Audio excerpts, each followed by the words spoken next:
Satu, dua, tiga. Bismillahirrahmanirrahim. Assalamualaikum warahmatullahi wabarakatuh. Innal hamdalillah salatan wa salaman ala Rasulillah. Asyhadu an la ilaha illallah wa asyhadu anna Muhammadar Rasulullah. Allahumma shalli ala sayyidina Muhammad wa ala alihi wa ashabihi wa mawalah, amma ba'd. Seluruh jamaah dimanapun berada, hari ini kita akan berbincang tentang siapa itu sosok Nabi Muhammad sallallahu alaihi wasallam. Berbicara tentang Nabi Muhammad sallallahu alaihi wasallam, Allah Subhanahu wa taala berfirman, Bismillahirrahmanirrahim. Laqad kana lakum fi Rasulillahi uswatun hasanah. Sungguh diawali oleh Allah Subhanahu wa taala di dalam ayat ini kalimat sungguh dengan lamut taukid dan huruf qada. Lamut taukid sungguh, qada sungguh. Laqad kana lakum fi Rasulillahi uswatun hasanah. Sungguh adalah bagimu, bagi kita semua pada diri Rasulullah sallallahu alaihi wasallam adalah sebagai uswatun hasanah, suri tauladan yang baik. Hadirin dan seluruh jamaah dimanapun berada, mengapa Allah Subhanahu wa ta'ala menggunakan dua kalimat taukid untuk mengungkapkan bahwasanya Nabi Muhammad sallallahu alaihi wasallam merupakan suri tauladan yang baik? Kalau kita buka tafsir daripada ayat ini, maka akan ditemukan beberapa hal, saudaraku sekalian. Pertama, bahwa keteladanan pada diri Rasulullah sallallahu alaihi wasallam adalah keteladanan satu-satunya. Tidak dibolehkan kita mengambil keteladanan yang lain, kecuali keteladanan itu hanya boleh diambil pada sosok diri pribadi yang terbaik, yakni Nabi Muhammad sallallahu alaihi wasallam. Yang kedua, keteladanan pada diri Nabi Muhammad sallallahu alaihi wasallam sifatnya adalah menyeluruh. Bukan hanya amal ibadah beliau, bukan hanya ketakwaan beliau, bukan hanya amal saleh beliau, tapi sampai ke tingkat rumah tangga beliau, bagaimana cara mendidik beliau, bagaimana tutur kata beliau, bagaimana cara makan beliau, bahkan cara berjalan, bahkan seluruh aktivitas beliau dalam kehidupan ini adalah keteladanan. Sahabat kami dimanapun berada, oleh karena itu mencontoh terbaik adalah mencontoh sosok pribadi Nabi Muhammad sallallahu alaihi wasallam.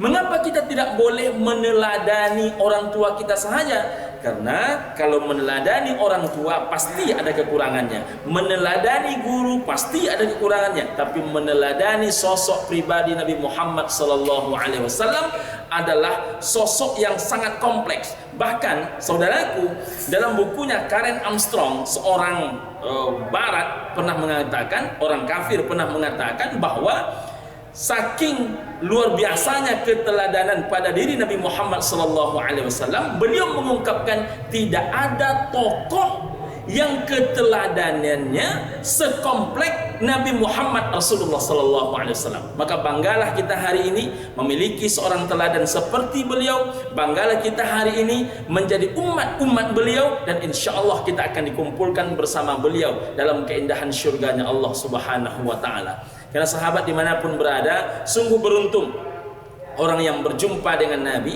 lalu mereka beriman kepada Rasulullah SAW. Tapi jauh lebih beruntung, sungguh jauh lebih beruntung, sangat beruntung. Siapa mereka? Orang yang tak pernah berjumpa dengan Nabi Muhammad SAW, tapi mereka beriman kepada Rasulullah SAW, dan nanti insya Allah akan bersama beliau dalam keindahan ridhonya Allah Subhanahu wa ta'ala.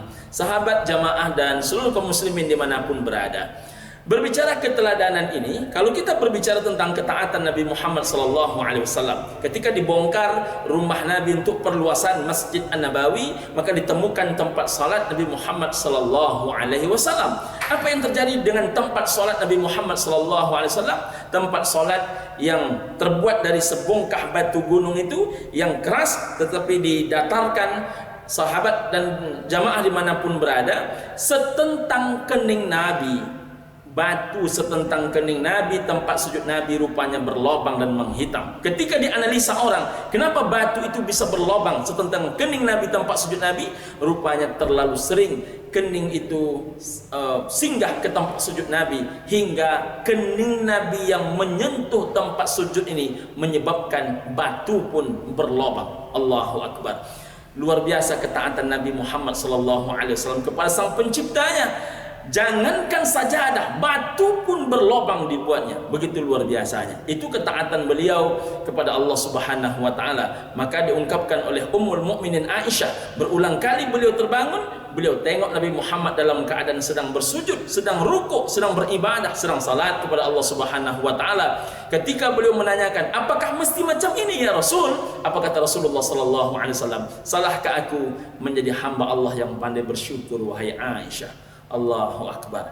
Orang yang dijamin masuk syurga, syafaatnya berlaku di yaumul mahsyar nantinya. Tetapi rupanya urusan ketaatan kepada Allah adalah ketaatan yang terbaik di hadapan Sang Yang Maha Pencipta. Sahabat kami dan jamaah kami dimanapun berada, bagaimana dengan kepemimpinan beliau? Dalam hal yang kecil saja, suatu saat Nabi SAW melakukan perjalanan bertiga. Beliau, Nabi Muhammad SAW bersama dengan Abu Bakar As-Siddiq radhiyallahu anhu dan seorang kafir Majusi bernama Abdullah bin Quraid. Ketika mereka dalam perjalanan menuju ke kota Yasrib yang sekarang kita kenal dengan nama kota Madinah Al-Munawwarah, mereka membawa sebotol air minum, dan ketika air minum ini disampaikan, dipersilahkan Rasulullah untuk meminumnya, apa kata Nabi sallallahu alaihi wasallam?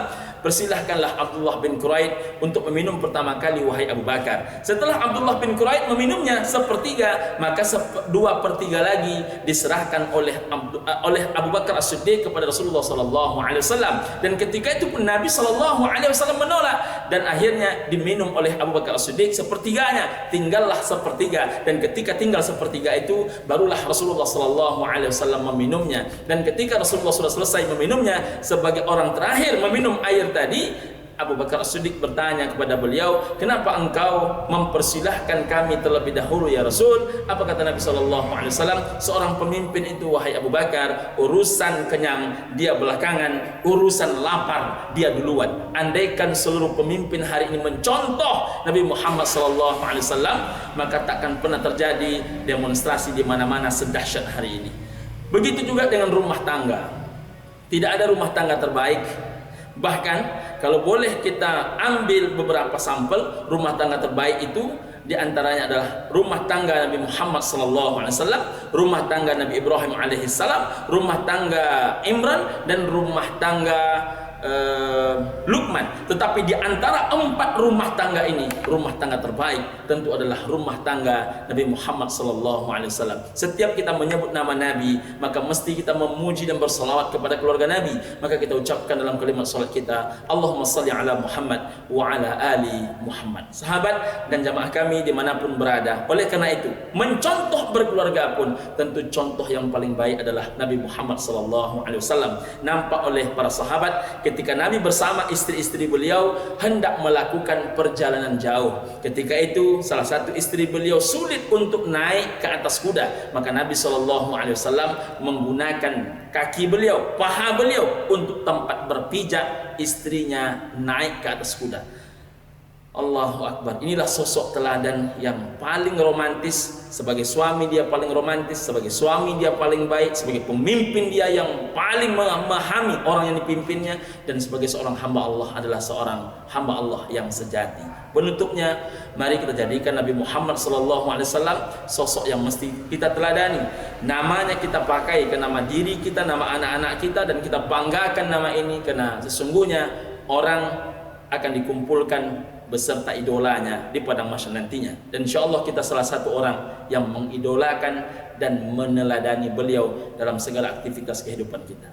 Semoga ada manfaat. Terima kasih. Billahi taufiq wal hidayah. Assalamualaikum warahmatullahi wabarakatuh.